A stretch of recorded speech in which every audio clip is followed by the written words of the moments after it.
Oh my gosh. I'm such a huge fan. I, could you sign this for me? It would mean a lot if you did. Ha! Psych! You better get back!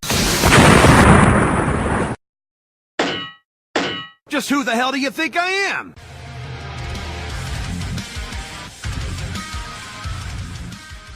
Hey everybody, what is up, and welcome back to another anime review with the TheMKninja. Now, I know at the end of the last episode, I teased that I would be reviewing Eastern Only Pick Up Girls in Dungeon, but haven't finished it yet, so we're reviewing Monthly Girls Nozaki-Kun first, because who doesn't love a good old romance?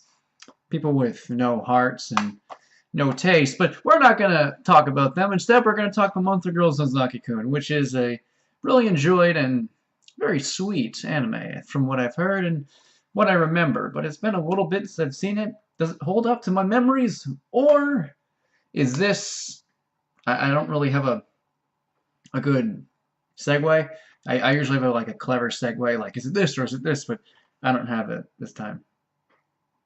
Let's get this bitch started! That was awkward.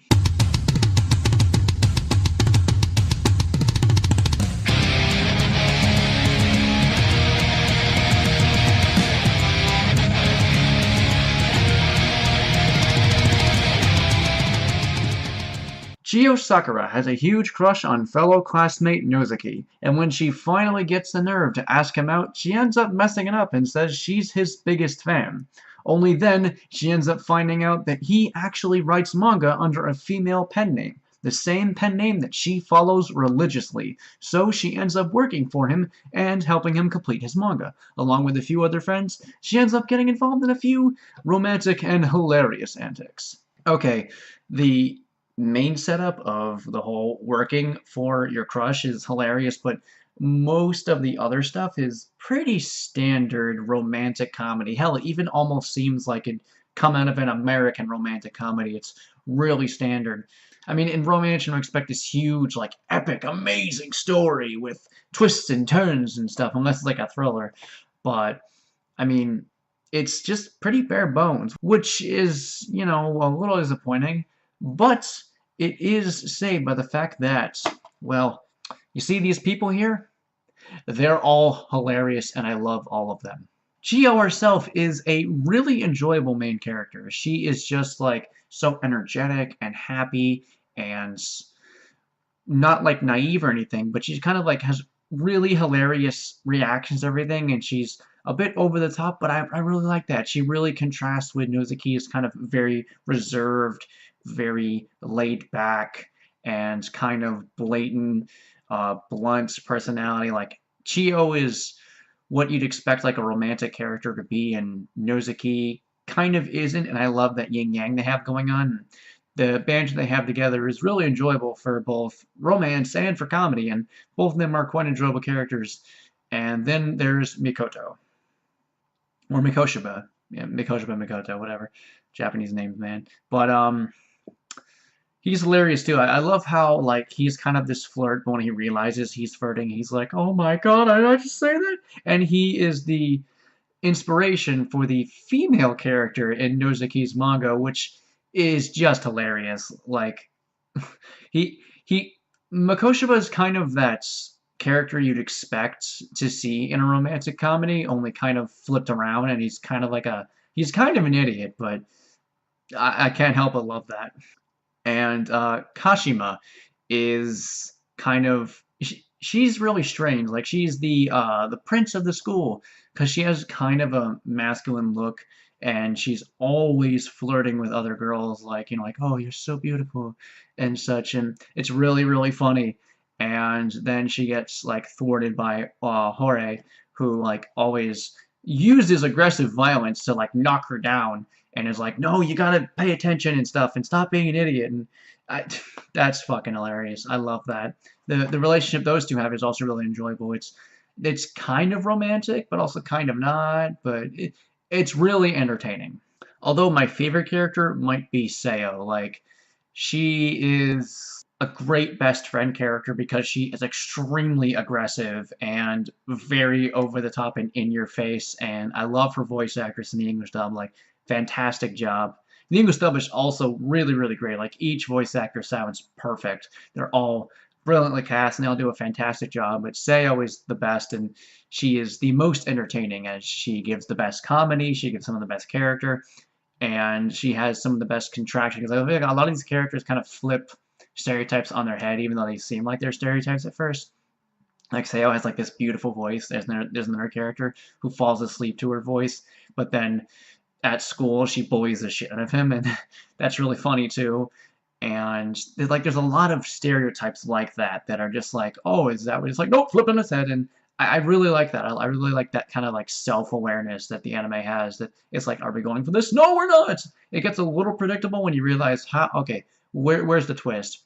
But it doesn't keep going with twist after twist. Like, it just introduces characters. They're a bit of a twist, and it plays with those characters. There's a lot of character-based comedy and a lot of banter between characters. Really, really great writing, and just some really good romance. One thing I'm a little upset about is it has that classic save the big romantic scene to the very end of the anime, which is a little upsetting because, well, what a lot of people don't understand is romance is really interesting. I understand that building up the romantic moments is a big thing, but you can do that, have it not be the finale, and have the finale be something else that tests these two characters in their romantic relationship, and that is more interesting, because I feel like two characters falling in love is a very interesting story. People underestimate how well you can do it if you just write two very interesting characters, a very believable romance, and have them fall in love, and it makes readers gravitate towards it because they want to see those two characters get together because they like those two characters and they like the relationship. And I like the two characters, the main two characters of Chiyo and Nozaki. I just wish they kind of got together faster. A little upsetting, but it's more of a nitpick as someone who enjoys romance and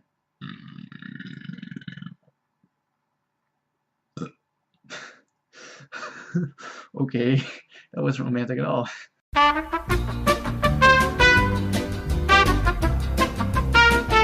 Okay, but the point is, I think romance can be done well if it's not like built up so much, but it still was enjoyable. I still think the two characters have a very solid relationship.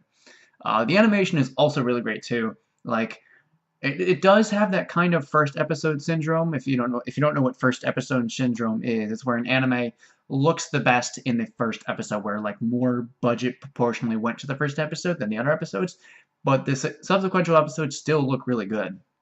The production values are really great. The animation's great. The character designs are really interesting and distinct, and you can tell them all apart.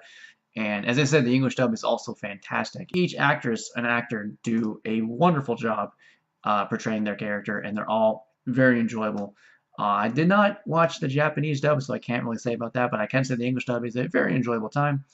And there's a lot of really great comedy. As I said, it's very character-based, very banter-based, and a lot of it is flipping stereotypes on its head. And even though it does get, as I said, a little predictable, it still is really enjoyable each time, and you got to appreciate that sense of not explicitly going towards what you'd expect, but trying to do the unexpected, and most of the time it works. And I really do enjoy that commitment towards not being standard, because there's a lot of stories there that are good but very standard, which I guess is kind of funny because this anime's basic story is very standard, but the way it plays with its characters and stuff is not standard. But overall, Monthly Girls Nozaki-Kun is a very enjoyable time. It's a wonderful comedy, a very sweet romance with enjoyable characters, good animation, and it's just another fantastic show that I have had the pleasure to watch. And honestly, out of all the shows in Sentai Month, this is definitely my favorite I've seen.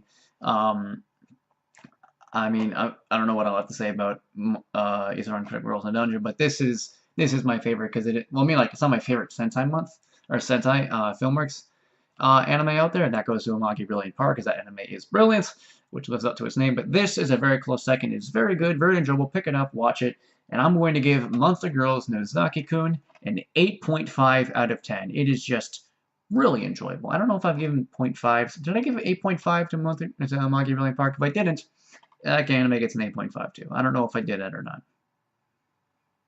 I don't know. But anyway, we're nearing the end of Sentai Month, and next week will be the last anime, which is it wrong to pick up Girls in the Dungeon? Very strange question. Will it be answered? I don't know. But anyway, if you guys enjoyed this video, please go ahead and make sure to rate, comment, and subscribe. Check out my videos. Also, make sure to check out my supporters, all that great stuff, and I will see you guys next time. Peace out.